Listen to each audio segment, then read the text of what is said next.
encuentran que a las 9:30 se van a anotar en la lista. A las 9:30, ya, para que no estén pidiendo ayuda. Avísame, por favor, por su grupo. Y empezamos. Tenemos que Mateo les avise y empezamos.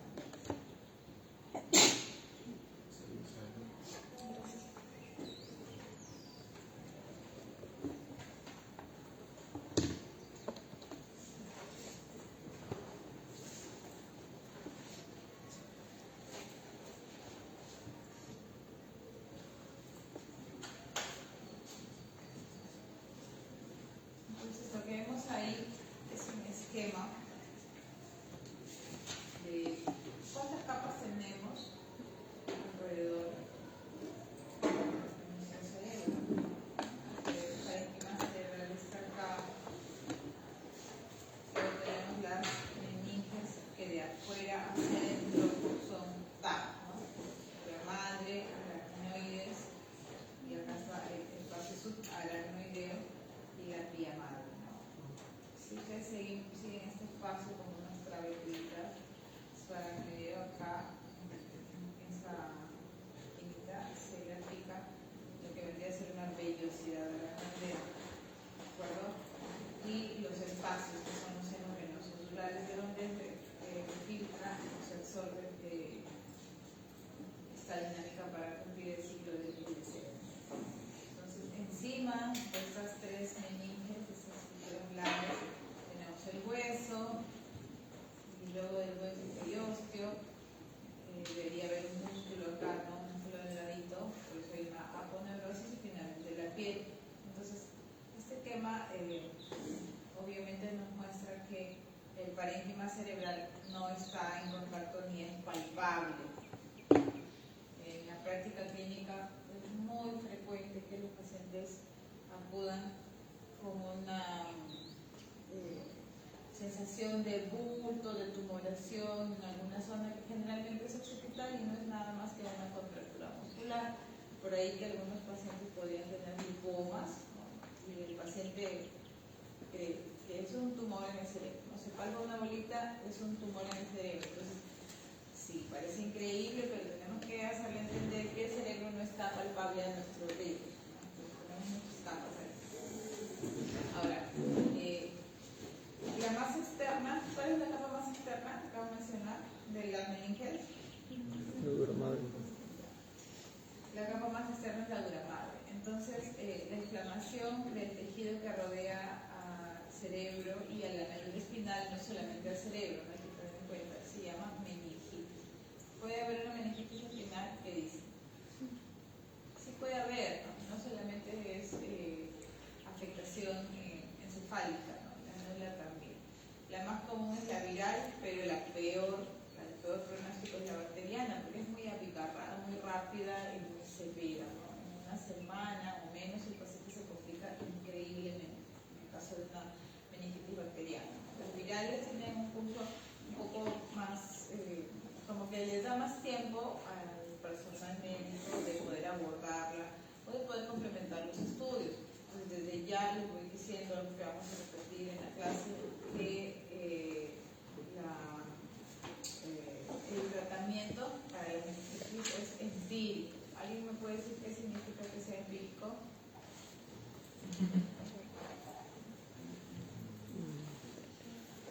Un tratamiento general sin conocer el patógeno exacto. Sí, exacto, sin conocer el patógeno.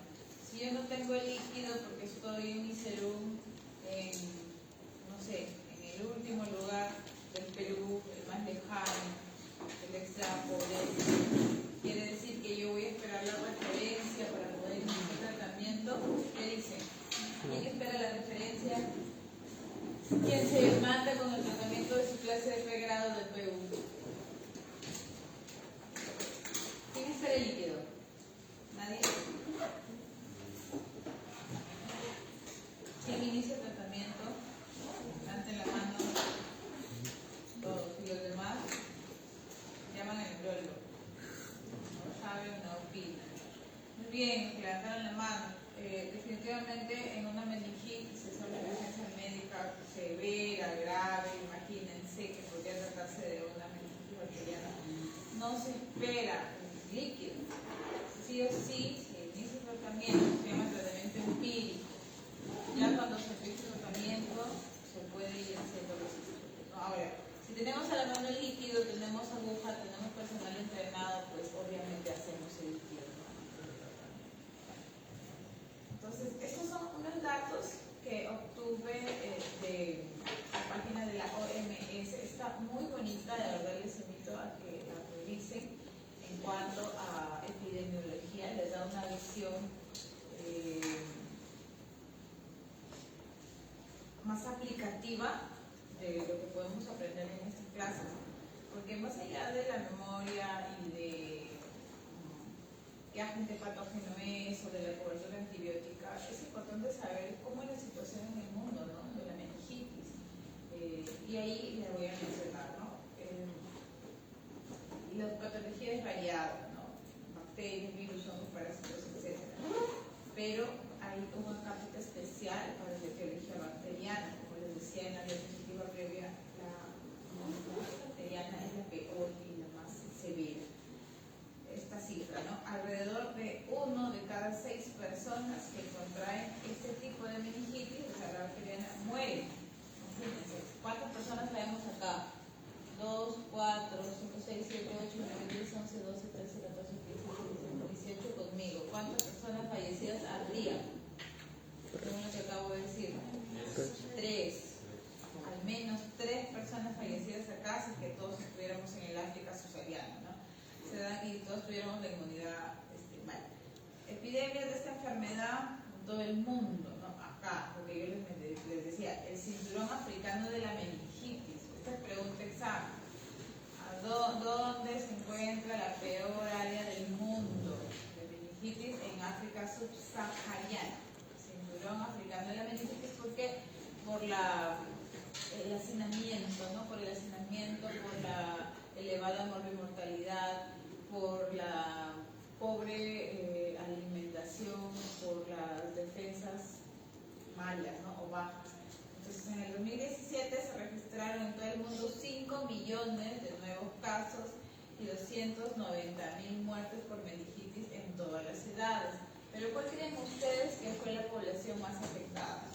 En todas las edades sí, pero los niños, exactamente, ¿no? Y por eso se refuerza la cápita final, ¿no? Las vacunas son la forma más eficaz de brindar protección. Sí, las vacunas son la forma más eficaz, ¿no? Esta información es actualizada a abril del año pasado. En 2026 todavía no hay un boletín nuevo, ¿no? Esto es lo último que hay en la página de la OMS, epidemiología OMS de México.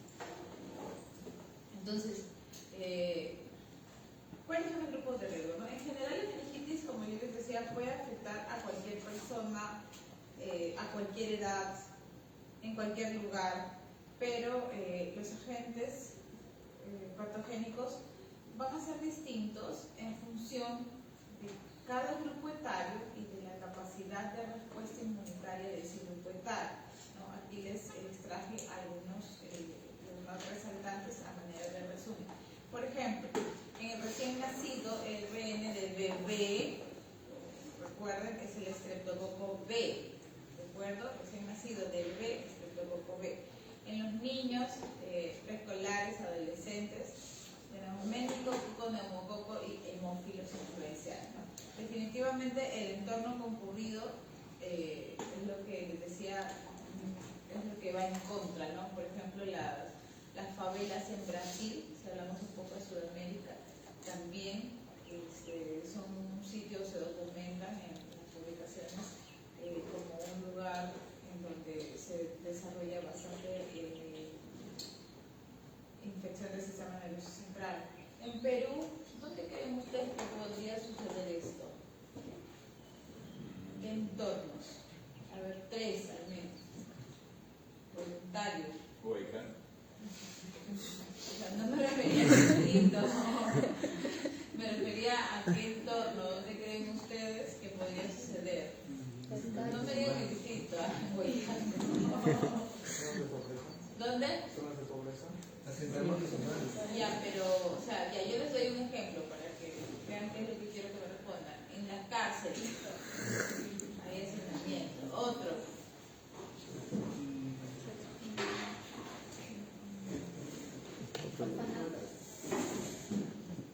Más o menos porque los orfanatos se supone que están cuidados los niños y les dan después su vacuna, ¿no?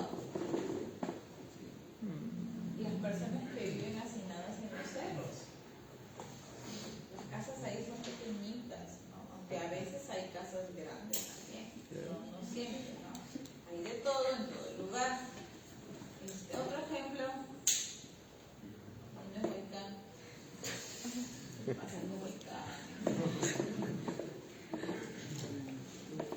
Conozco Huaycán, pero me siento mal. Nada. ¿Qué tal? Bueno. Podría ser quizás los campamentos mineros. Podría ser, sí, porque la meningitis no respeta estrato social. O sea, la meningitis puede suceder, no sé, en Huaycán, como dijo su compañero, o puede suceder en Miraflores. La meningitis no respeta eso. Quiero que entiendan es que el factor de riesgo es la inmunidad propia del ser humano y el hacinamiento, ¿no? Entonces, es una epidemia de la que no se habla. Y esa foto que tienen a la derecha es la foto de los niños que son sospechosos para el diagnóstico de meningitis bacteriana. Foto del cinturón de fuego. ¿Dónde queda? Entonces, ¿cómo es la transmisión? Estamos hablando de meningitis en general, ¿no? Después ya vamos a hablar de la etiología específica. La transmisión es de acuerdo al organismo, pero generalmente por la vía respiratoria, ¿no? El paciente contaminado elimina gotas de flush con microorganismos y entre ellos, por ejemplo, en el grupo B, viajan a través del intestino o vagina de los seres humanos. ¿El estado de portador de estos organismos causa síntomas? No. O sea, uno de nosotros podría estar con síntomas sin saberlo, sí. Portador, no es lo mismo que infectado. El portador no causa síntomas. Entonces, ¿cuáles son los signos y síntomas? Algunos agentes patógenos bacterianos pueden provocar también estos síntomas, pero van a depender mucho de la etiología, como ya menciono, de la progresión de la enfermedad, de la duración, de la extensión del ciclo normal de esa historia natural de la enfermedad, ¿no? Síntomas en general, a la cabeza, fiebre. ¿En qué patología infecciosa del sistema nervioso central ustedes esperarían no encontrar fiebre? Yo digo fiebre en todos, pero ¿cuáles no encontrarían fiebre? Sin pelear, todos pueden participar.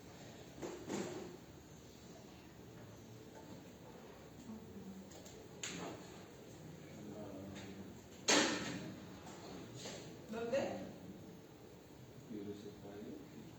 Infecciosa. Hidrocefalia, porque hidrocefalia es un término para describir una patología obstructiva, ¿no?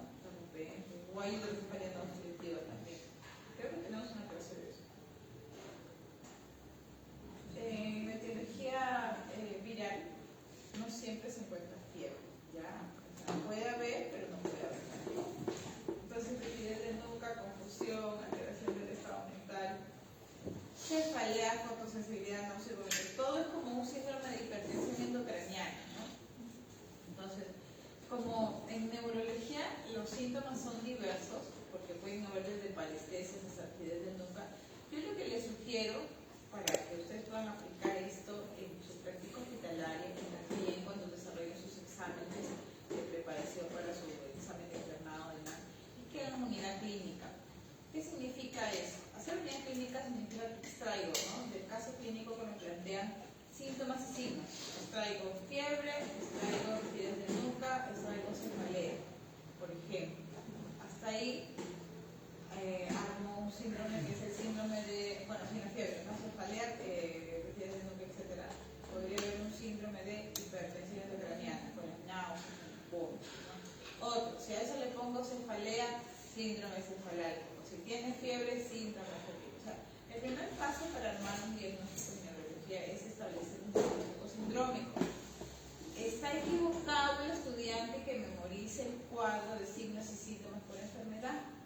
a confundir porque todo se parece. O sea, yo le puedo decir que un paciente con migraña también tiene lo mismo y podría tener, sin fiebre, ¿no? Podría tener una meningitis. Entonces, si ustedes aprenden así como que de memoria las características clínicas, tal vez podrían aprobar un examen, pero eso no les va a servir. Entonces, hay una delgada diferencia entre estudiar para aprobar mi examen y estudiar para que me sirva en mi práctica, ¿no? Entonces, yo les doy ese tip, por favor, armen síndromes. Y cuando arman síndromes, ya luego, cuando van viendo pacientes o van leyendo un poquito más, se empapan del tema, van a dar un pasito más, que ya es armar diagnósticos topográficos, o sea, dónde está la lesión. Luego un pasito más, diagnóstico etiológico, quién es el causante de esta lesión. Y finalmente el diagnóstico nosológico, que es nombre de la enfermedad, ¿no? Luego, ¿las menores de 1 año pueden presentar síntomas diferentes a los adultos? Sí, en los bebecitos, en los pequeñitos, no siempre los síntomas van a ser rigidez de nuca, náuseas, vómitos, fiebre, ¿no? Ellos tienen una presentación distinta porque por lo mismo que no se saben expresar por completo, ¿no? Entonces, los padres o los médicos, personas de salud, tenemos que estar muy atentos, por ejemplo, la irritabilidad y el comportamiento inusual.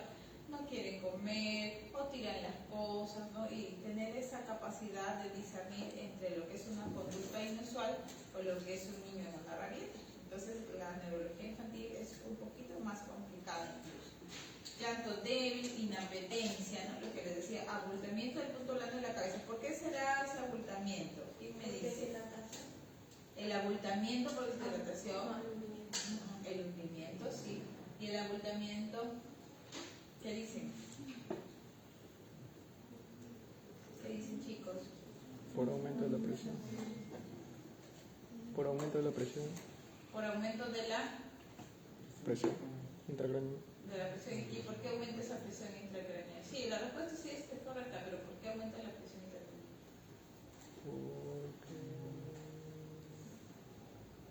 Es fácil, miren, si estamos hablando de meningitis en general, y hemos dicho en la diapositiva 1 o 2, creo, que la meningitis es la inflamación del tejido meningo. Entonces, cuando hay inflamación, hay cadena, cascada inflamatoria, ¿no? Ya llevaron inmunología, ¿cierto? Entonces se acuerdan de las citocinas proinflamatorias, de las interleuquinas, toda esa cascada que se desprende, ¿no?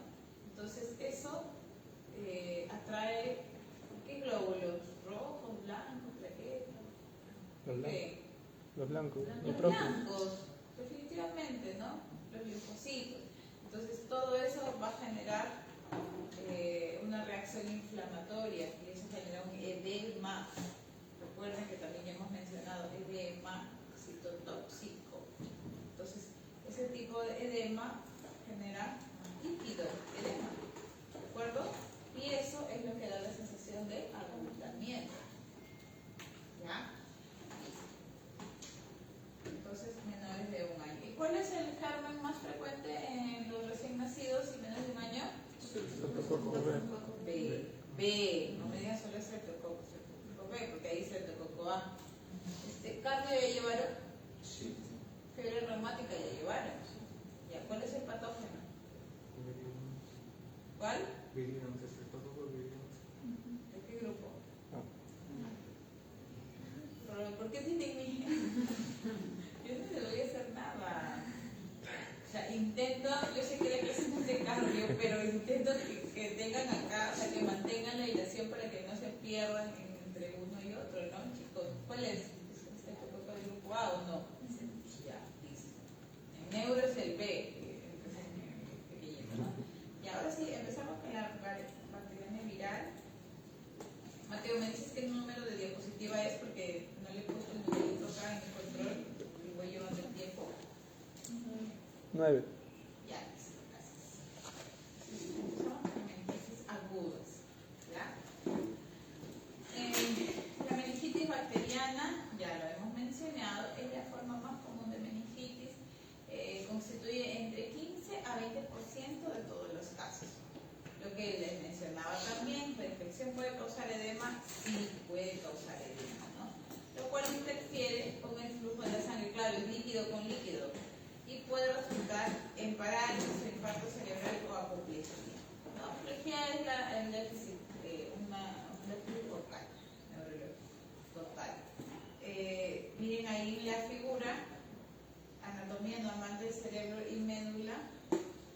Obviamente ese paciente es un paciente pediátrico. Y miren a la derecha cómo se representa el patrón inflamatorio, ¿no?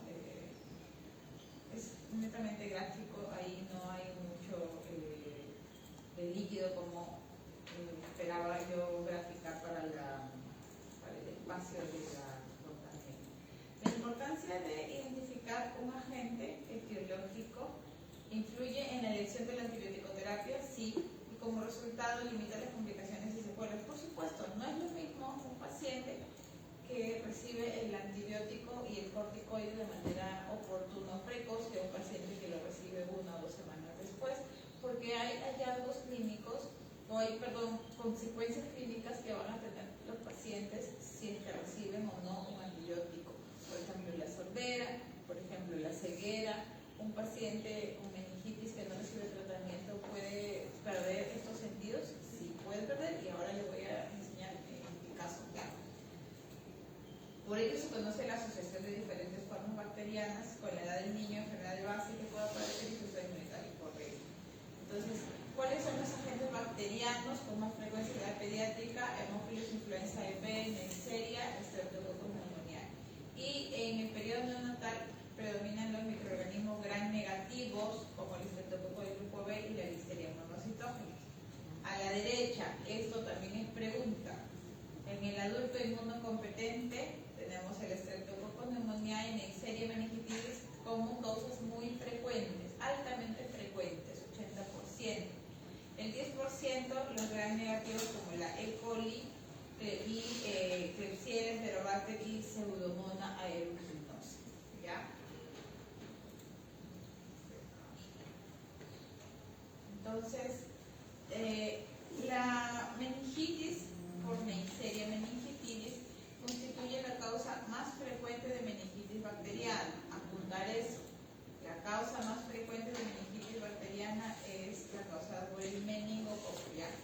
La bacteria es una bacteria gram negativa y ahí ustedes pueden ver los diferentes tipos. ¿Existe tipo de vacunas para todos? Sí, para la cual no hay es para el tipo B. Único tipo para el cual no se encuentran vacunas de tipo B. Y la propagación se da a través de las gotitas de secreciones respiratorias. Donde una persona infectada, portadora, estornuda, elimina el flujo con gotitas y la otra persona lo puede adquirir fácilmente por la proximidad. Y también presentar la importancia de usar la mascarilla, así no estemos en COVID. Si alguien usa el transporte público, cuidado con eso. En el caso de la hemófilos influenza, es el agente etiológico causante de la meningitis en los niños pequeños, desde los 3 meses hasta los 3 años de edad, ¿no? ¿Tiene su vacuna? Sí, tiene su vacuna. ¿Existe un tipo B, mejor conocido como la hemófilos influenza tipo B? Correcto. Entonces, en los países tercermundistas, como nosotros, o de bajos recursos, es la causa principal de mortalidad y morbilidad en lactantes y niños.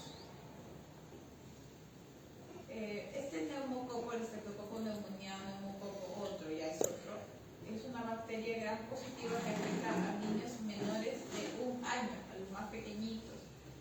Constituye una de las peores secuelas, lo que les decía también, hay agentes etiológicos específicos que pueden causar déficits sensoriales específicos. En este caso, la sordera.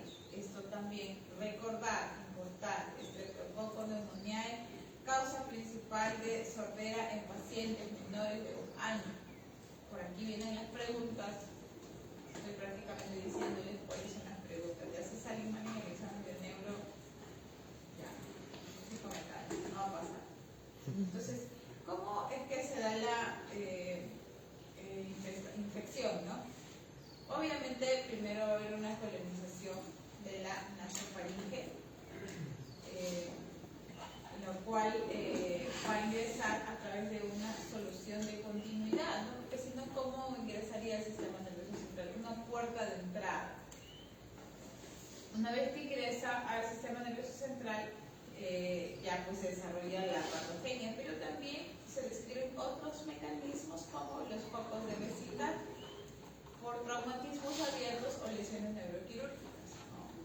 Y la respuesta inflamatoria va a ser igual para ambos casos, para los tres casos, ¿no? Por la solución de continuidad, por los focos de obesidad o por el traumatismo abierto. La misma respuesta inflamatoria, la cual se describe con alteración de la barrera capilar, el epitelio capilar netamente va a aumentar sus fenestraciones y va a haber ese intercambio inflamatorio y también necrosis tisular, lo cual lleva a la elevación de la presión intracerebral y se cumple esta triada, ¿no? Edema, hipoxia e isquemia. La triada de la patogenia de la meningitis: edema cerebral, obviamente, hipoxia e isquemia. Entonces, ¿y cómo aplico esto?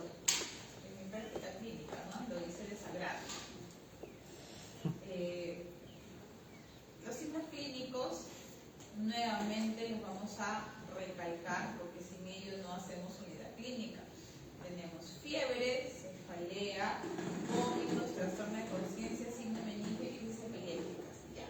Fiebre, obviamente todos sabemos la definición de fiebre, mayor de 38,3. Dolor de cabeza, ¿cómo creen ustedes que es el dolor de cabeza en una meningitis? A ver, voluntario. Sin miedo, levante la mano y díganme. Estamos conversando. Ya, perfecto, holocraniano. ¿Qué más? Vamos, chicos. ¿Quién dijo Huaycán? Tú. ¿Quién dijo Huaycán? A ver, dime. Otra. ¿Cómo crees o cómo te imaginas o la has leído? ¿Cómo será el dolor de cabeza en una cefalea por meningitis? O la ucraniana dijo tu compañera, ¿cómo te llama tu papá? Lisbeth. Recuerdo que era bien intenso, pero Ya, el tipo, intensa, pero... el tipo era...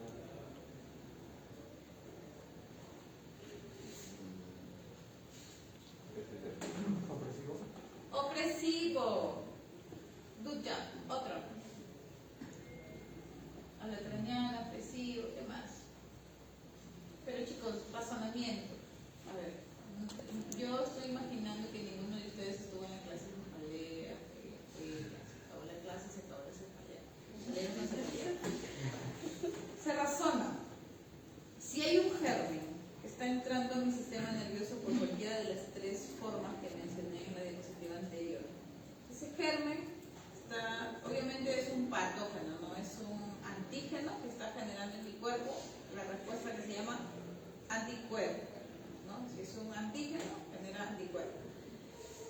Para generar anticuerpos, nuevamente la famosa cascada inflamatoria, interleuquinas y citoquinas.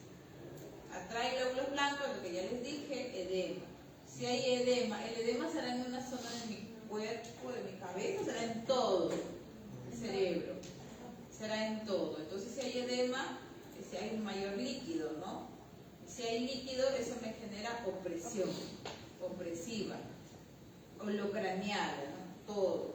Si hay edema, puede comprimir por ahí mi quiasma óptico. ¿Qué voy a tener? Trastornos visuales. Trastornos visuales. Será episódica, que un ratito me duele, otro ratito no me duele, o será perenne. Perenne. Entonces, así ustedes razonan y pueden obtener los datos clínicos, ¿no? Aún sin haber estado en la clase de cefalea, supongo. Entonces, ya, el vómito. ¿Cómo son los vómitos en una meningitis? Eso, dilo. ¿Quién dijo? Tipo proyectil. Sí, explosivos, ¿no? Proyectil, como el de Vita. Trastorno de conciencia, ya, eso se sabe, trastorno de conciencia, pérdida de voluntad o desconexión, ¿no? Signos meníngeos. A ver, los dos clásicos. ¿Quién me describe Brudzinski y quién me describe Kerning? Eso ya me pasó en las diapositivas porque yo estoy asumiendo que eso no es muy básico, ¿no?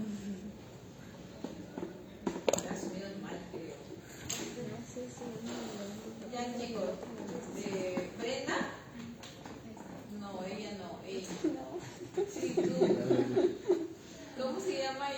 Valeria. Lisbeth, no, Lisbeth es ella. Valeria, a ver Valeria. Pero no mires tu cel. Dime lo que tengas aquí en tu... A ver. Recuerdo que uno se tenía que como que presionar el pecho y levantar la cabeza, ¿no? Y otro creo que era con todo el tórax. No. A ver Brenda, dale. Dale, no seas tímida. Que el mentón tenía que llegar hacia el techo y como los lejos se levantaban a... Ya, ¿cómo se llama ese? ¿De qué? No, Brzezinski, porque pues está bien, pero el nombre está mal. Brzezinski, ¿no? A ver, fuerte. Dilo para todos. Ya, pero descríbelo. El mentón va hacia la parte del pecho y como reflejo se levanta una de las piernas. La respuesta, claro, o sea, el evaluador flexiona la cabecita en el paciente, se supone que está en el cúbito horizontal, ¿no? Sí. Entonces, se flexiona intentando pegar el mentón al pecho, a la parte superior y anterior, y la respuesta positiva, en el caso de una meningitis, ¿cuál será? Flexión, con expresión de dolor, ¿no? Porque si yo me acuesto ahorita ahí y me hace Brzezinski, yo también voy a levantar mi rodilla, pero no porque tenga meningitis, sino porque, bueno, es un reflejo, ¿no? Pero no olviden la expresión y la fase dolorosa, ya, eso es importante. Y en cambio, Ahí te levantas al paciente. ¿cómo? Levantas un poco más el paciente. ¿Lo levantas un poco más? No. Tienes que extender una pierna. Eso, a ver, Lisbeth, ya, dilo fuerte. El paciente está en el cuello Ya, y lo que haces es intentar alzar una pierna ya. y al alzar no va a estar recto, sino se va a ver una pequeña flexión. Claro, va a haber limitación, o sea, no va a permitir que levante las piernas normal, ¿no? El paciente va a ofrecer dolor y por lo tanto no va a permitir eso, ¿no? Como acompañar de una especial. Y esto es lo más, o sea, lo mínimo, ¿no? Lo significante, porque hay muchos más signos médicos. Ya. Crisis epilépticas. ¿Cómo será una crisis epiléptica en una meningitis? ¿Qué dicen? ¿Será focal o será generalizada? Generalizada. ¿Por qué? Razonamiento. No, nada de ChatGPT. ¿Qué dicen? ¿Qué chicos?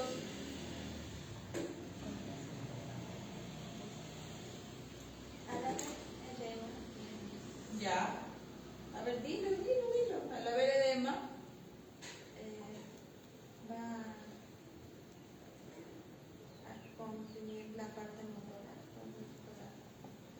Ya. Ahí, en ese caso, tu explicación, o sea, tú, como decirme eso, me estarías sustentando una crisis focal. Porque la parte motora es una parte. No todo el cerebro es motor, ¿no? Es una parte de. Ya. Esa es un sustento para alguien que defendería una crisis focal. La explicación es porque, nuevamente, ¿no? Al haber esa reacción química generalizada, inflamatoria, no hay una zona del cerebro específica donde, digamos, la cascada inflamatoria va solo a la frontal, o la cascada inflamatoria va solo al temporal, solo al occipital, no, va todo, ¿no? Entonces, cuando decimos generalizada, quiere decir que empieza en ambos lados a la vez, en ambos lados izquierdo y derecho, y el cerebro funciona en redes. O sea, es como si tuviéramos una malla, ¿no? Se activa una solita y se activan todas al mismo tiempo. Esa es la explicación. Entonces la sintomatología va a variar de acuerdo a la edad, virulencia, sistema inmunológico, ya lo vamos a ver. ¿Y cómo explico esta información en mi práctica clínica? Aquí a la derecha, ojo con esto, porque yo les decía, armemos síndromes. Si no, esto va a ser igualito el cuadro clínico de la meningitis viral bacteriana, etcétera, etcétera. Y si no hay líquido, no vamos a saber diferenciar. Entonces armemos síndromes. Síndromes infecciosos, fiebre. Síndrome encefálico, por el estado de conciencia alterado, ¿no? En cualquiera de sus formas, desde el más leve, que es la somnolencia, hasta el sopor, estupor, ¿no? Coma incluso. Síndrome meningio, lo que comentábamos, Brzezinski y Kearney, síndrome de hipertensión endocranial. El edema de papila es importante, no olvidar el fondo de ojo es importante en un paciente. sospecha de meningitis. Y en los niños, bueno, en los neonatos, no niños no, neonatos y lactantes, sí es importante el tema del arropamiento contaminado. Entonces, en cuanto al diagnóstico, tenemos que la sospecha clínica de una posible meningitis, de todas maneras nos obliga a hacer el LCR, ok, pero ¿qué cosa tengo que hacer sí o sí antes de hacer el LCR? Una imagen, ¿por qué? Para evitar una hipertensión arterial. No. Otra, ¿por qué hacemos la imagen? No me digan que no lo digo. Yo sí me acuerdo. Ustedes también tienen que acordar. A ver, Mateo. Ya fuiste, ya para qué me miras, ¿ves? ¿Por qué? Razonamiento, nada más. Era para evitar una herniación frente a alguna... Por ahí va. O sea, no es que para evitar, ¿no? No es que si yo le hago la imagen evito la herniación. Hago la imagen para ver que todo esté en orden y no haya riesgo de herniación uncal generalmente, ¿no? ¿Cuál es la herniación más frecuente? Uncal. La uncal. ¿Y qué cosa significa eso? ¿Qué es uncal? ¿Es lo mismo uncal que sulfacino? ¿No?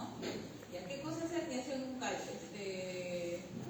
No me acuerdo cómo te llamas. Polo blanco con lentes. Sí, tú. ¿Cómo te llamas? Aarón. Claro.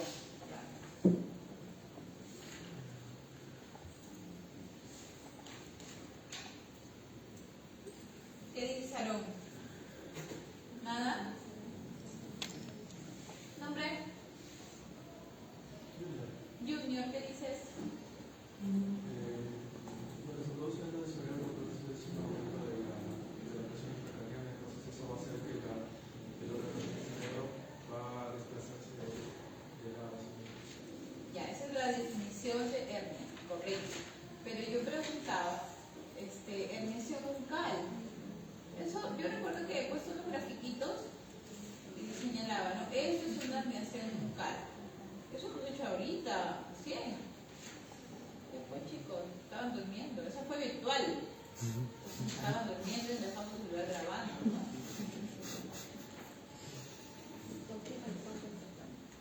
Ya, eso es lo que dice Junior, definición de hernia, pero yo quiero que me digan qué cosa es hernia uncal.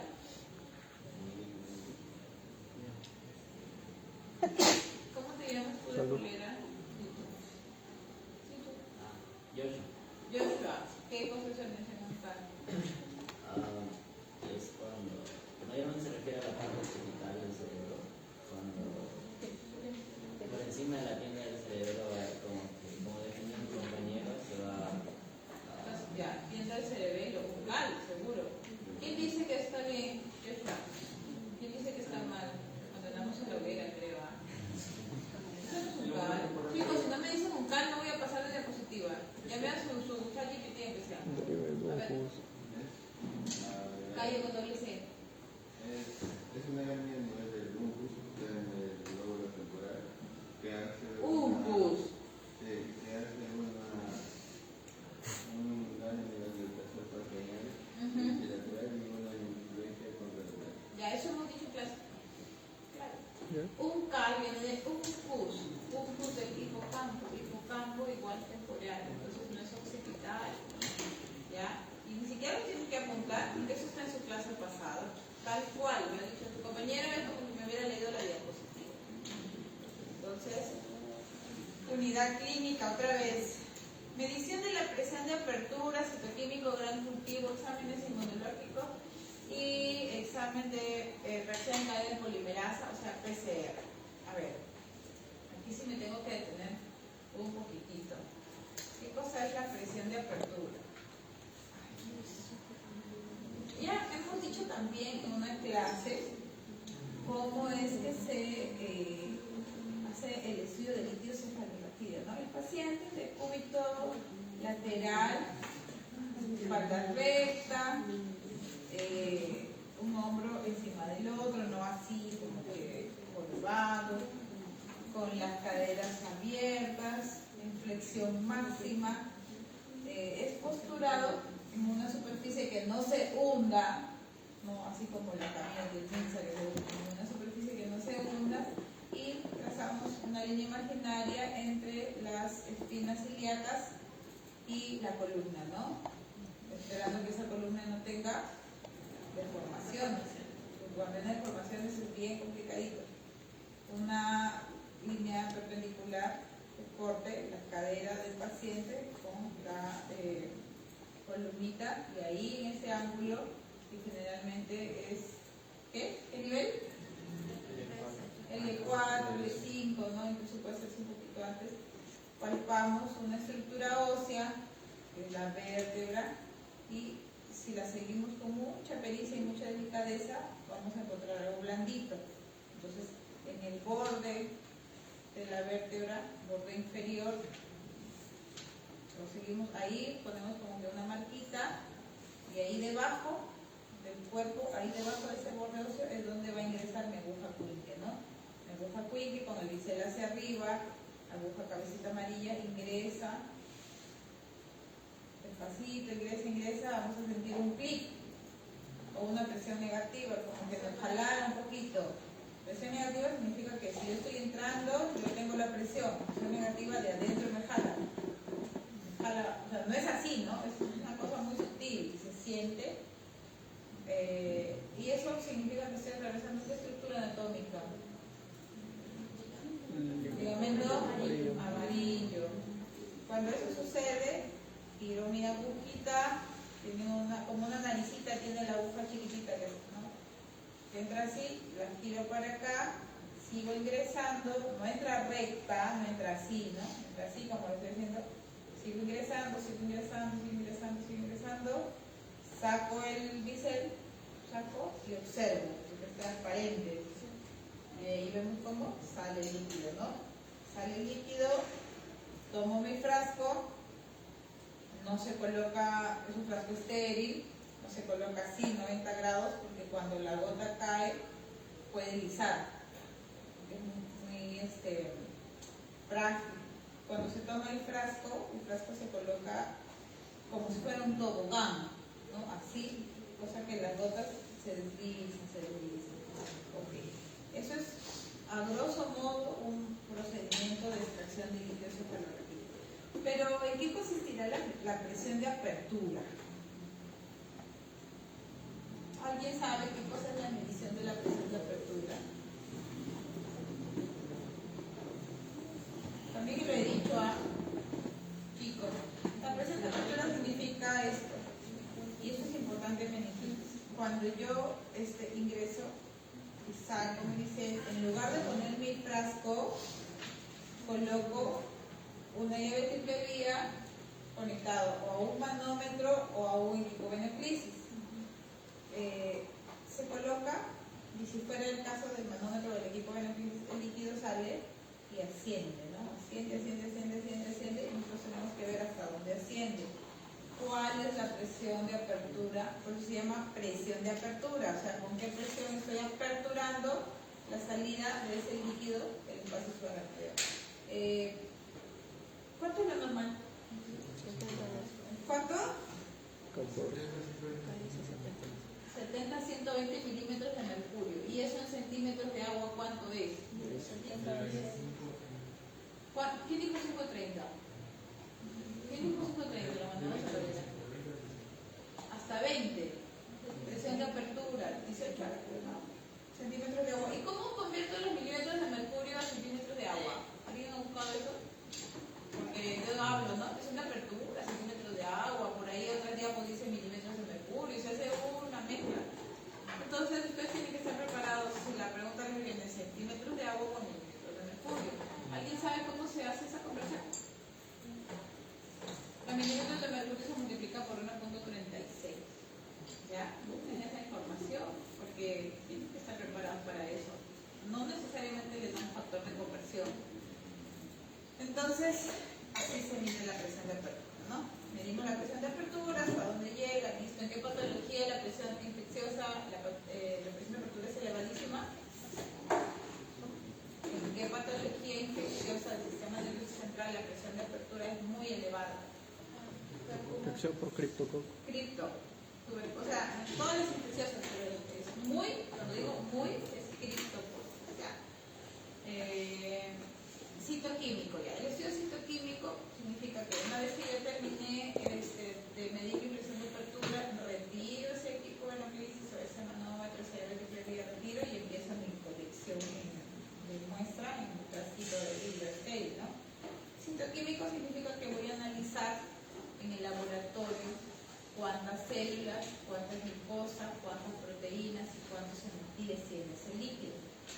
¿cuánto es el nivel normal de células? 5. Por ahí hay un cuadrito que dice 10. Algunas laboratorios la aceptan, pero realmente en la práctica clínica usamos 5. ¿Cuántos hematíes se permiten? ¿Qué dicen? Más o menos que la célula. O sea, ¿será normal encontrar sangre en el líquido? ¿Hasta cuándo? 1, un poquito más. 2, no, un poquito más. 3, hasta 3. Excepto, en qué caso yo sí podría encontrar sangre en el líquido. ¿En qué patología? En la hemorragia o en la hemorragia. ¿Cómo se llama la prueba? También lo expliqué, esa fue la primera vez que nos vimos aquí abajo. ¿Cómo se llama esa prueba? He puesto eso en la diapositiva, ¿no están? Saben ya bien, ya, me preocupa. Se llama la prueba de los 3 tubos. ¿En qué consiste? Ver el cambio de coloración. Muy bien, ver el cambio de coloración. Conforme va avanzando la colección, en el primer tubo es más rojito, en el segundo es menos, se va quedando y en el tercero se supone que es claro, ¿no? La prueba de los 3 tubos. También hay una prueba que no les mencioné que se llama la prueba de escarapela, ¿no? Si no tengo tubos, se pone una gasa nada más, cae rojo y luego se va expandiendo el color. Eso se llama prueba de escarapela. Gram, para ver si es gram positivo o gram negativo, se hace cultivo también de ese líquido, ¿no? Exámenes inmunológicos y determinación del PCR ya específicos, pruebas específicas. Entonces, me faltaba mencionar que en el citoquímico hemos dicho células, hemos dicho hematíes, no hemos dicho proteínas. ¿Cuántas proteínas normalmente se encuentran en el líquido? ¿Cuánto?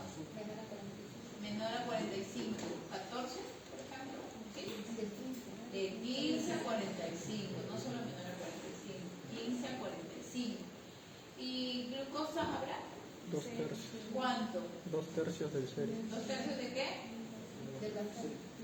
2 tercios del ¿2 serio. tercios de quién? El serio. Del sérico, ya. Entonces es importante que cuando yo hago un líquido, que yo me hemoglucotés, porque si hacen un líquido y no tiene hemoglucotés, no sirve ese líquido. Ya, no sirve, porque no tengo con qué comparar. Y también en el laboratorio se pide la disociación o la tipificación celular para saber si es que dentro de esas células cuántos porcentajes hay de mononucleares y de linfomononucleares. ¿De acuerdo? Si es mononucleares el predominio, estamos hablando de una patología aguda o crónica. Crónica. Y si el predominio es del linfomononuclear, la patología es aguda. ¿Ya? Eso no está en lo que existía, ¿sabes? Entonces, acá está, apuntar. Características normales del líquido y alteraciones en la meningitis bacteriana, ¿no? Como les decía, la presión ahí está en centímetros de agua. ¿Ya? ¿Y quién me dice cuántos en milímetros de mercurio? Al nivel de conversión. No me van a decir. Ya, el aspecto es cristal de roca. En el caso normal, o sea, es transparente, completamente transparente y brillante. No turbio o purulento en la meningitis bacteriana. Bueno, eso dice la bibliografía. En la práctica clínica no necesariamente es turbio, se ve ligeramente amarillo, ¿ya? Células hasta 10, en la bacteriana hay más de 500. Normalmente las células son mononucleares, pero si encontramos en la meningitis bacteriana son las polimorfonucleares, ¿no? Proteínas 15 a 45, aumentadas hiperproteinorral, en el caso de la patología bacteriana. Glucosa, normalmente 2 tercios de la glicemia. ¿Por qué en la meningitis bacteriana la glucosa será muy baja? ¿Qué dicen? Por consumo. ¿Qué significa eso? La bacteria consume. Listo. Listo, así de simple, ¿no? Lactato también se mide, el pH también. Estos dos últimos no se miden mucho, pero igual es un dato que les puede ayudar para un caso mejor, ¿no? Entonces, esta es una foto de todos los residentes, mis residentes, haciendo su primera función lumbar. Todos les tomamos foto, ahí no perdamos a nadie. A ver, ¿quién identifica el error? todos ellos son mis residentes, no solo hay dos chicas, ¿no? La doctora Ramos y la doctora Ríos, todos los demás son varones. Pocas chicas se animan a leer. Más son varones. A ver, el error, ¿dónde está el error? Hay 1, 2, 3, 3 errores hay. Los 3 tienen el mismo error. Mira, Sosa, pobrecito, sabe que lo estoy pensando.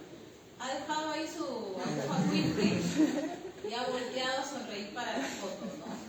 Eso es algo que jamás se debe hacer. ¿Cómo van a dejar la aguja? Oye, alguna vez se rompió la aguja ahí. Ten cuidado con procedimientos, no es un tema fuerte. Y de todo se aprende. Le dijimos foto y volteó. Pero está con su EPP completo. Eso es importante, tener el EPP completo. Ustedes saben que un paciente es VIH hasta que no se demuestre lo contrario, ¿no? Todo paciente es VIH hasta que no se demuestre lo contrario. Cuando un paciente tiene mucha cefalea y hacemos un estudio de líquido cefalorraquídeo que no solamente es diagnóstico, sino también es terapéutico. Porque líquido, dolor de cabeza expansivo, opresivo, lo que tenía, le sacamos el líquido, es un globito, ¿no? Que es simple, baja la cefalea, mejora la visión. Pero si se tratara piña justo de un criptococo y sale pero el líquido así, eso puede salpicar a los ojos del dolor. Entonces él está con sus lentes, ¿no? Pero los que no usamos lentes, siempre hay que protegerse, completo. El residente WOW, uno de los más serios, ¿no? de los residentes, todo bien, ¿no? Pero no tiene gorro y no tiene mandíbula. EPP incompleto. El residente Flores, el más aplicado, todos, pero no tiene gorro y no tiene mandíbula. El residente Valenzuela, también, no tiene gorro, no tiene mandíbula, bueno, ahí no se ve mucho el paciente. La doctora Ramos, ella está cumpliendo con casi todo, ¿no? Falta su gorro, nada más. Y a ella no le importó la foto, ella está recibiendo ahí su frasco, no se ve el frasco, pero porque ya puso ya está en espacio. Como les dije, tiene una cabecita amarilla, no sé si la logran ver, la aguja Quinte número 20, cabeza amarilla. Cuando ella reciba el frasco, ahí lo va a colocar, va a sacar, el amarillo sale, queda lo transparente y ahí va a colocar su frasquito. La doctora Ríos, ella no cree en nadie, ¿no? Le hablan, con ella no es, ella solita maneja a su esposa. El residente Quispe tiene el defecto de que se acerca demasiado al paciente, por poco lo besa. Varias veces le hemos dicho, cuidado, pero no se puede. Y el residente Namuche, triste porque no le salió. Ingresa y no sale líquido. 2 intentos y no sale líquido y le estaban diciendo, retírate. Entonces, estas son las fotos de todos los pacientes que salen líquidos cefalorraquídeos. ¿Algunos detalles? Dime. Y en la situación de la cual la aguja ¿Se rompe? Se rompe. Tiene que extraer. No un daño de algún paciente. No es que se queda la aguja en el paciente, ¿no? O sea, se rompe la cabecita. Se saca la aguja. La aguja es como un tubito, o sea, es una aguja hueca, no es una aguja como la que cosemos. Es una aguja que tiene por dentro un espacio, porque por ahí sale líquido, ¿no? Es como una manguerita de alta. No se tiene que extraer líquido. Una buena pregunta, porque menciono así rápidamente los mitos sobre la función lumbar, ¿no? Lo que la mayoría de pacientes dicen, o los familiares, no autorizo porque después no voy a poder caminar, algo así, ¿no? Tienen mucho temor de que se haga el estudio de líquido porque van a tener síntomas en las piernas. Eso no es verdad, porque por anatomía, ustedes saben que cuando ingresamos entre el L2, L3 o L3, L4 o L4, L5, ¿no? Que es lo descrito, ahí no hay médula, ¿no? Ahí está el líquido flotando, no está más arriba. Entonces, ¿qué cosa voy a lesionar? No.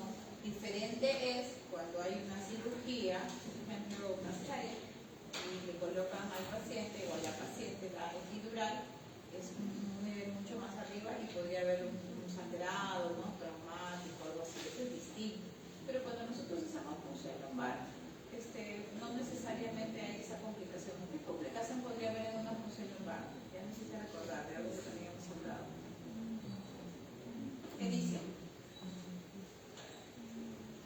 mencioné el síndrome de la fuga del líquido cefalorraquídeo y les hablé del botón hemático.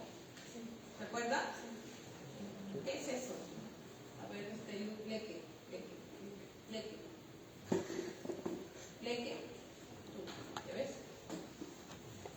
¿Qué cosa es eso? O sea, yo estoy hablando de cosas que yo mismo he hablado, ¿ah? No les estoy diciendo, lean el último artículo de Llama. Nada. ¿Qué cosa es eso? ¿Nada? ¿Alguien que lo sabe? Ajá. Le vuelves a poner, claro. ¿Y por qué haces eso? Eso debe ser la solución para qué. Para que no se salga líquido, que hay una fuga de líquido, ¿no? Y el paciente cómo se siente si es que hubiera, digamos, una complicación en el procedimiento. ¿Qué va a tener? Dolor de cabeza, ¿no? Dolor de cabeza, es lo más frecuente. Entonces, algunos detalles sobre meningitis bacteriana. ¿En qué número de día vamos, Mateo? 20. Ya, eso está muy bien. 21. Entonces, la piedra angular es la identificación del patógeno a través del cultivo. Sí, las técnicas de biología molecular, o sea, PCR, son muy importantes soportes. ¿Cuáles son las fases de la meningitis bacteriana? Acá vienen las fases. Entonces, en la fase 1 tenemos el edema cerebral, ¿no? Que ya hemos repetido varias veces cómo es que se produce ese edema cerebral. La hipertensión endocraniana, triada, la hipertensión endocraniana. Cefalea, vómitos. Fiebre no. Cefalea, vómitos, ¿Ya? proyectil. Cefalea, vómito. Valeria. Porque... ¿Fotógrafo? Vamos, Valeria. Vamos, para. Alteraciones visuales, como Bueno, sí, alteraciones visuales. Cefalea, vómitos y alteraciones visuales. La fiebre no. La fiebre es la meningitis. Es otra cosa, no confundir. Trastorno ácido-base. ¿Por qué creen ustedes que habrían trastornos ácido-base? ¿Qué es un trastorno ácido-base?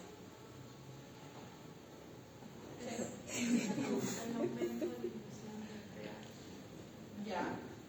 El aumento de disminución del pH, ¿no? Del pH, eso es una complicación sistémica también del edema, ¿de acuerdo? Recuerden que cuando hay edema y hay dilatación ventricular, se pierde esa dinámica, ¿no? Del contenido continente. ¿Ley de? ¿Cómo se llama esa ley? Lucha. ¿Cómo? Sí, dilo. Monroe Kelly no. Monroe Kelly. Monroe Kelly, ¿no? Ya. Se pierde la relación continente-contenido. El continente es el Contenido. Cráneo. ¿el cuál? Cráneo. Es el cráneo y el contenido es El encéfalo. ¿qué más? El encéfalo. El encéfalo, el cerebelo no, el encéfalo y ¿cuál es el otro fluido que tengo? Sangre. Sangre. Cuando se pierde esa armonía contenido-continente, ¿qué se produce? No he leído el presente libro. Hipertensión endocrinal. ¿Alguien se llama Bruno? No, es otra clase, ¿no? Ya. Chicos, cuando se pierde esa dinámica contenido-continente, se pueden comprimir estructuras importantes, ¿no? Cuando se comprime el quiasma óptico, ustedes ya saben que son trastornos en agudeza visual. Pero el quiasma óptico, ¿dónde está localizado? ¿Dónde? En la silla azul. ¿Quién más está ahí? Ya, la hipófisis. La hipófisis se divide en adenohipófisis anterior y neurohipófisis posterior. Si, imagínense, ¿no?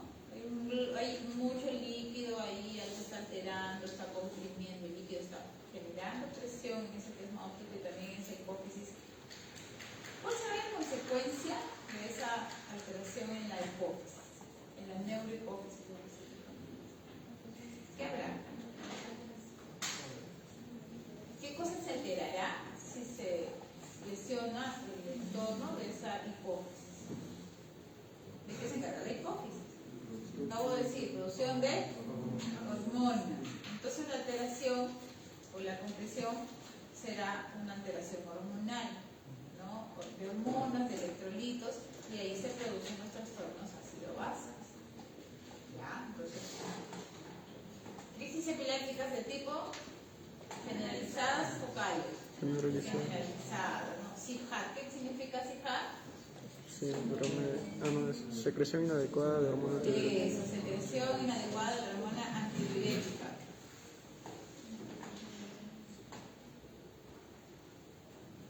Me quedé pensando en la neurohipófisis.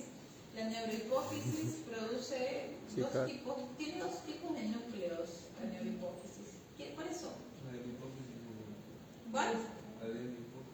No. No lo viera. ¿Cómo te llamas? David. Jugador 420. No, chicos, en la neurohipófisis hay dos núcleos. Los núcleos supraópticos y los núcleos paraventriculares. Los supraópticos producen Oxitocina. Ah, no, es con no. Pues, la mnemotecnia. Pero también produce. ¡Sapo! Sapito. Ya pues, hijito. ¡Sapo! Supraóptico ADH paraventricular, oxitocina. Ya, eso hasta yo me acuerdo. ¿Qué es HCA? HSA. Hemorragia sudoral. Hemorragia subaracnoidea. ¿Por qué? Por ventriculitis, ¿no? Por vasculitis. Nuevamente, el mismo punto de origen tienen todos los síntomas. Razonamiento, nada más.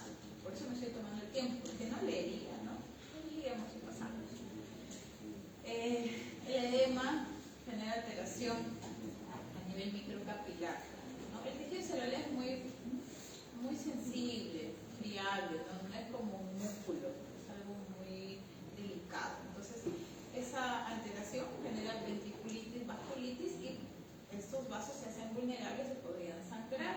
Entonces, podríamos tener una hemorragia subaracnoidea. Si tuviéramos una hemorragia subaracnoidea, ¿de qué grado sería? ¿Se imaginan? Estoy diciendo que son vasos pequeños, vulnerables. ¿Cuál? Hay una escala. ¿Qué grado?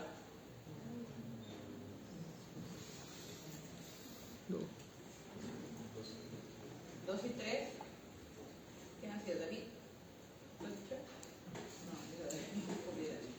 Chicos, grado 1, pues estamos diciendo que son vasos chiquitos. Ya, eso sucede en los 3 primeros días. Ahora, ¿qué pasa entre los 3 días y los 7 días? ¿No? En la fase 2. Ya se encuentran estructuras más focalizadas, ¿no? Como el empiema, los higromas, la hidrocefalia en general, la ventriculitis, que también puede ser una hemorragia subaracnoidea, pero más severa, ya no sería grado 1.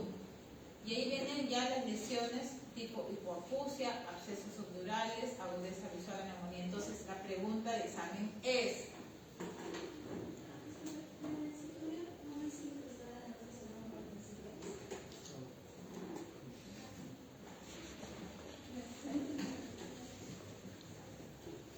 ¿cuántos salones hay en Perú? Bastantes, ¿no? Ya.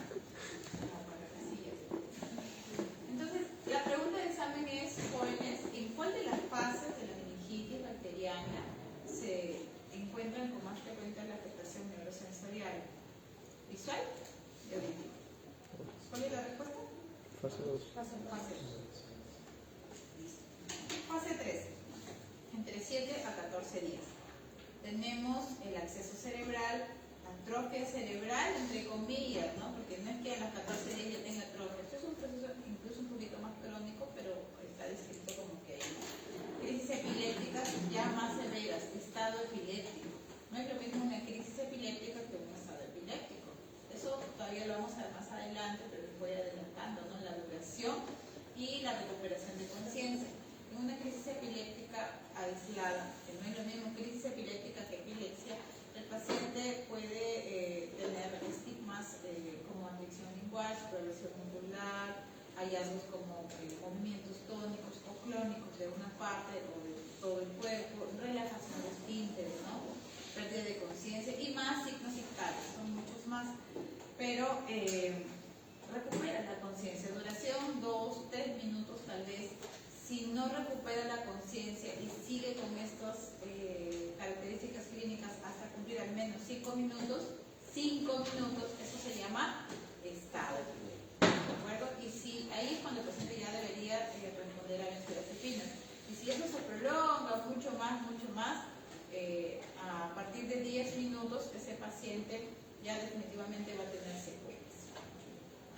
Y la fase 4, que es la más tardía, la secuela, crisis epilépticas más prolongadas, lo que les estaba mencionando, y las lesiones neurológicas irreversibles. ¿Tienen alguien idea a qué se refiere con lesiones neurológicas irreversibles? ¿Puede ser la ceguera que comenté? Sí, en la fase 2 se inicia el deterioro, pero no significa que el paciente está ciego, ¿no? En la fase 4 ya se establece el deterioro, ahí sí el paciente ya pierde por completo, pero realmente cuando coloco lesión neurológica irreversible hago referencia a la lesión de los reflejos de tronco. ¿Cuáles son los reflejos de tronco esofálico? Hemos visto en la clase 1. Fotomotor, consensual, por ejemplo, ¿no? Reflejo nauseoso, reflejo de estornudo, reflejo corneal. Yo recuerdo que hemos explicado esos reflejos en la fase 1, fase 1 no estoy en clase, en la clase 1. Ya, listo. ¿Alguna pregunta sobre las fases de meningitis? Esto es súper importante ya. ¿Me preguntas, Valeria? Te pregunto, Valeria. Listo. Entonces, vamos con el tratamiento. Básicamente son las medidas generales, ¿no? Entonces, acá la respuesta ustedes ya saben. Pregunto otra vez, ¿se debe iniciar tratamiento empírico? Sí, se debe iniciar tratamiento empírico. Simplemente con medidas generales, establecer de manera inmediata cuidados generales, control de líquidos, tratamiento de las alteraciones electrolíticas de ácido base, observar la permeabilidad de las vías respiratorias, edema, hipertensión intracraneal, control de la crisis compulsiva. ¿Tengo que aprenderme todo esto? No, porque con lógica yo lo puedo sacar, ¿no? El ABC. ¿Qué significa el ABC? El ABC en abordaje de un paciente en medicina. Aplicas el ABC. ¿Alguien sabe qué es el ABC? Vía aérea. ¿B de qué? No, si es la ventilación se escribe como en inglés. ¿Qué significa la B? Breathing, ya. Y C, de circulación en inglés, ¿no? Aérea, ventilación, circulación. Entonces, ya, listo. Después que aplico el ABC, voy a solucionar, incluso ahora es ABCDE, ¿no? Pero poco a poco. Entonces, voy a solucionar todo lo metabólico o lo llamado medio interno, es decir, electrolítico, trastorno ácido-base, ¿no? Con la compensación de líquidos, cuidados generales, en total, ¿no? Ahora, ¿cuánto debe durar el tratamiento antibiótico de acuerdo al agente etiológico? No en todos dura 14 días. La pregunta va a ser siempre para estreptococcus pneumoniae, que es de 10 a 14 días. Y en el caso del Haemophilus influenza, 7 a 10 días, ¿no? Generalmente le dan 7 días. Y los demás, bueno, están ahí para conocimiento, la Neisseria meningitidis hasta 7 días, la listeria o el Streptococcus galactiae 2 a 3 semanas y los bacilos gram negativos 7 semanas. Entonces, el esquema, ¿cuál es la sugerencia de esquema antibiótico? Estamos en meningitis bacteriana, no se olviden.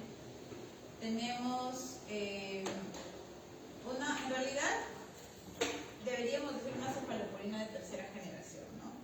El cuadro dice cefotaxima, ampicilina, en menores de 1 mes, de 1 a 3 meses, cefotaxima, ampicilina o banco, y en inmunodeprimido con cefepime, ¿no? ¿De qué generación es el cefepime? Cuarto.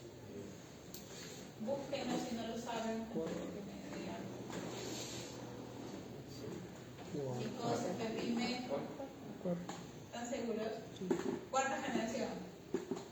No. Valeria. Sí, a ti te Vamos, Valeria, dime. Quinta.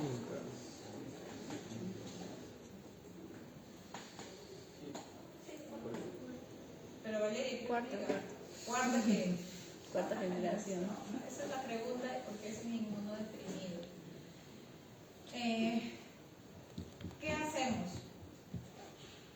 ¿De frente el antibiótico o el antibiótico con corticoide o primero el corticoide o primero el antibiótico? ¿Qué dicen?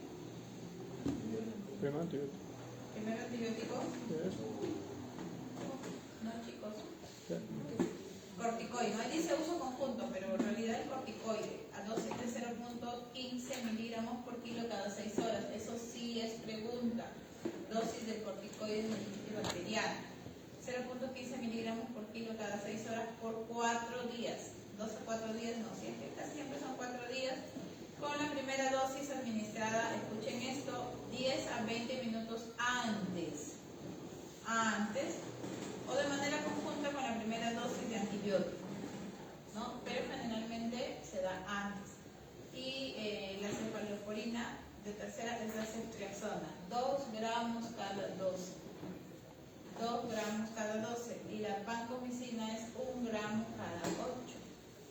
¿De acuerdo? 1 gramo cada 8. Ceftriaxona 2 gramos cada 12. ¿Listo? Entonces, hasta ahí hemos terminado meningitis bacteriana, la peor pronóstico. Número de diapositiva, ¿me ayudan? 24, es 25. Esta es la 25. Ya, seguimos. ¿Ya se pasaron? ¿Todavía? ¿Vamos un poquito más? ¿Sí, no? Un poco más. Ya, vamos con meningitis viral. La meningitis viral siempre tiene fiebre, no siempre tiene fiebre. La evolución también es rápida, pero no tan rápida como la bacteriana. ¿De acuerdo? Los signos clínicos son muy parecidos. Acá sí vamos a decirlo un poco más rápido porque ya nos hemos detenido a ver cómo es la fiebre, la rigidez de nucas, estreñimientos, el tipo cefalea, ustedes ya saben. ¿Es de menor severidad? Sí. Requisito de estudio de líquido cefalorraquídeo, obviamente, ¿no? ¿Qué cosa encontraríamos en un líquido de una meningitis viral? ¿Qué dice? Proteínas aumentadas. A ver, vamos en orden. Si decimos células aumentadas o disminuidas. Aumentadas. Aumentadas. ¿Cómo se llama ese? En una palabra, ¿cómo se llama el aumento de células? Pues, Pleocitosis. De acuerdo. Si las bacterianas estaban aumentadas hasta 500, los virales hasta cuánto serán aumentados. ¿Más o menos? Menos. Ya. Proteínas, ¿qué dicen? aumentadas. Ya. Entonces la sugerencia es que una vez terminada la clase, Ya. agarren su cuaderno y hagan su cuadrito diferencial, porque si no veo que se van a confundir. Líquido de la bacteriana, líquido de la TBC y líquido de la viral. ¿Cómo son las células en cada uno? ¿Cómo son las proteínas en cada uno? ¿Cómo es la glucosa en cada uno? ¿Ya? ¿Cuánto tiempo debo dar tratamiento en cada uno? Eso sí va a ser pregunta. Estoy ya diciendo desde ahora, ¿ya? Entonces, acá tenemos, ¿no? Patrones de hallazgo en el líquido cefalorraquídeo de un paciente con meningitis viral, ¿no? Las proteínas menor a 120, aumentadas pero menos de 120. La glucosa mayor al 40% de la célula. Cuando decíamos que la glucosa normal es aproximadamente 2/3, eso en porcentaje, ¿cuánto sería? 2/3 de la glicemia normal, ¿no? ¿Cuánto sería eso en porcentaje? 60%. Ya, en este caso la glucosa es mayor a 40, o sea, no necesariamente es patológica. Las células de 10 a 500, ¿no? Menos de 500, que les decía. En bacteriana era más. Y el predominio del tipo celular es de linfocitos. Entonces, algunas causas comunes, algunos virus, los más frecuentemente encontrados en meningitis viral. Tenemos el virus herpes simple tipo 2,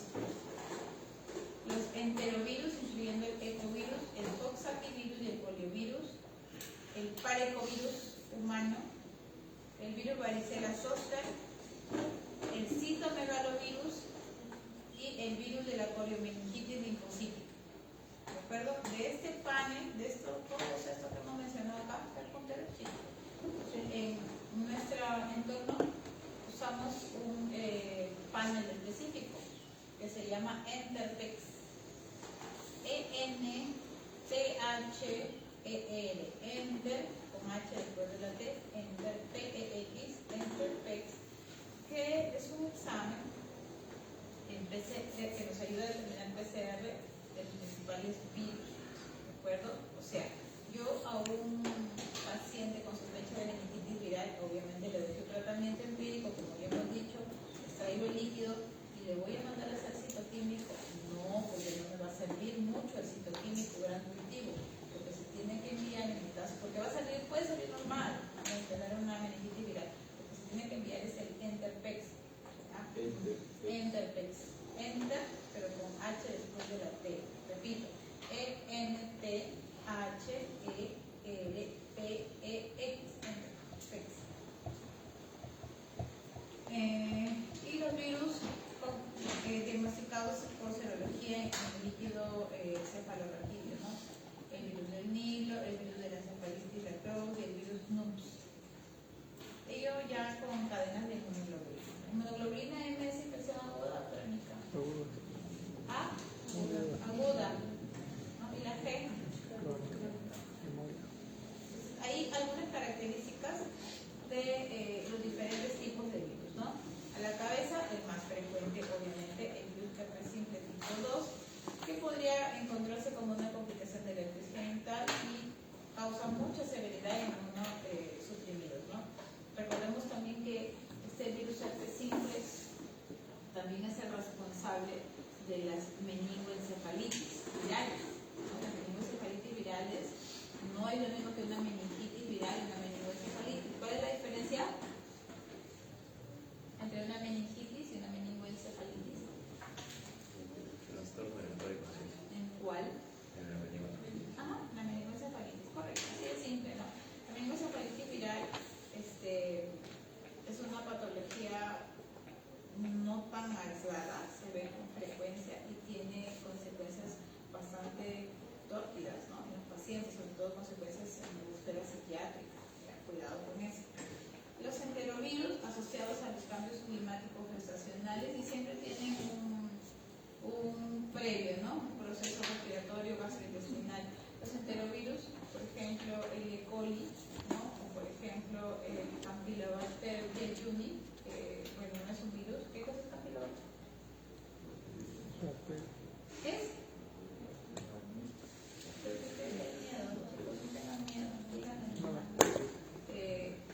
Como parte de una infección gastrointestinal también, ¿no? Eso es un tema aparte, pero lo traigo como ejemplo. Las infecciones respiratorias o las infecciones gastrointestinales como antecedente de una patología neurológica son muy importantes, muy importantes. Por ejemplo, repito, no es un virus, pero traigo ejemplo, es el Campylobacter jejuni, que causa infecciones gastrointestinales, es uno de los patógenos más frecuentemente señalados en los síntomas prodrómicos o en los riesgos prodrómicos de una patología aguda, que es una emergencia neurológica que afecta al sistema nervioso periférico, ¿no? Que se llama AIDP, y se lee de derecha a izquierda, polineuropatía desmielinizante inflamatoria aguda, o el más conocido, Guillain-Barré. ¿No? ¿Han escuchado hablar de Guillain-Barré? Es muy frecuente, ¿ya? Entonces, ese es un ejemplo de que la patología gastrointestinal nos lleva a una patología neurológica. El virus de la varicela zoster podría ser una infección leve asociada a rash. Eso es lo que le sucede a los pequeños, ¿no? en etapa escolar. Diseminación común, sí, asociada a stroke por vasculitis. Sí, en todas las infecciones del sistema nervioso central que ustedes vean o perciban asociación a un déficit neurológico focal, stroke, siempre va a ser por vasculitis, ¿ok? No solamente en varicela zoster. En HIV, sí, como tal el HIV es un virus, es un retrovirus que sí genera muchos, o sea, esto sí es inmenso, ¿no? Muchas patologías del sistema nervioso central. De hecho, hay un capítulo que se llama encefalopatía por VIH. Entonces, cerca al periodo de seroconversión, acompañado de un cuadro gripal y de cefalea persistente, ¿no?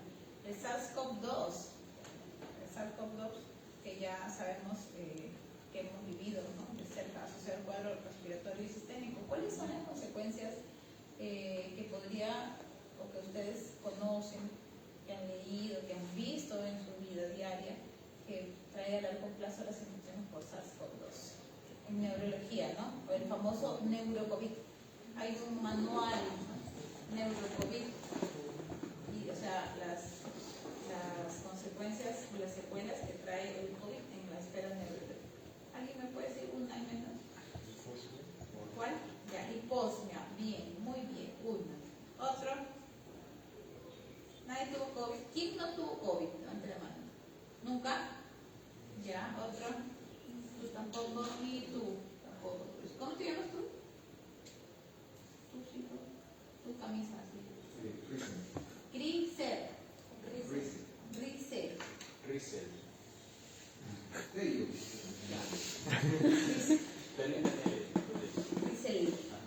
Ya.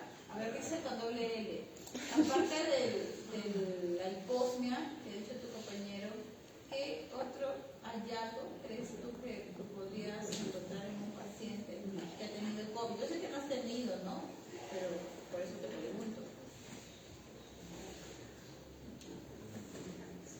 ¿Qué es el TOC?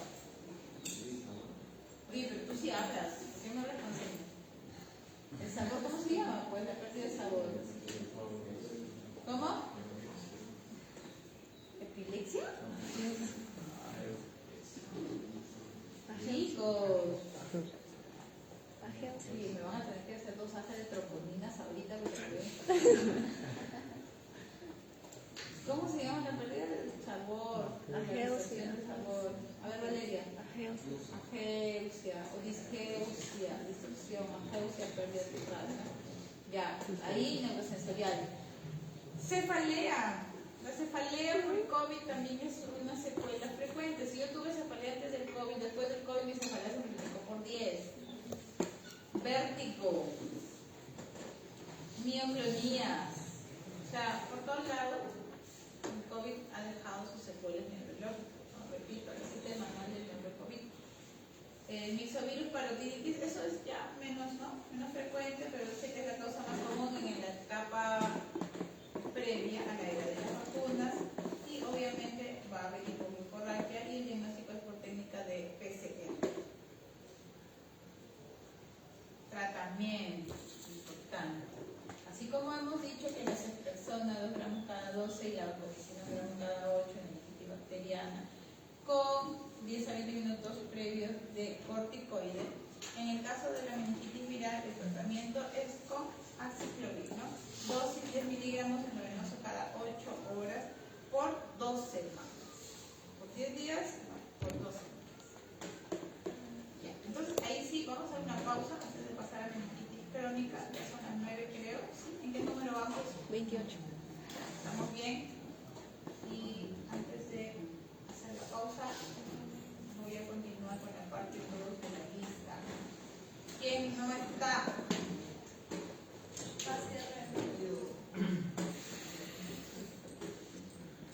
Lisbeth, seguro.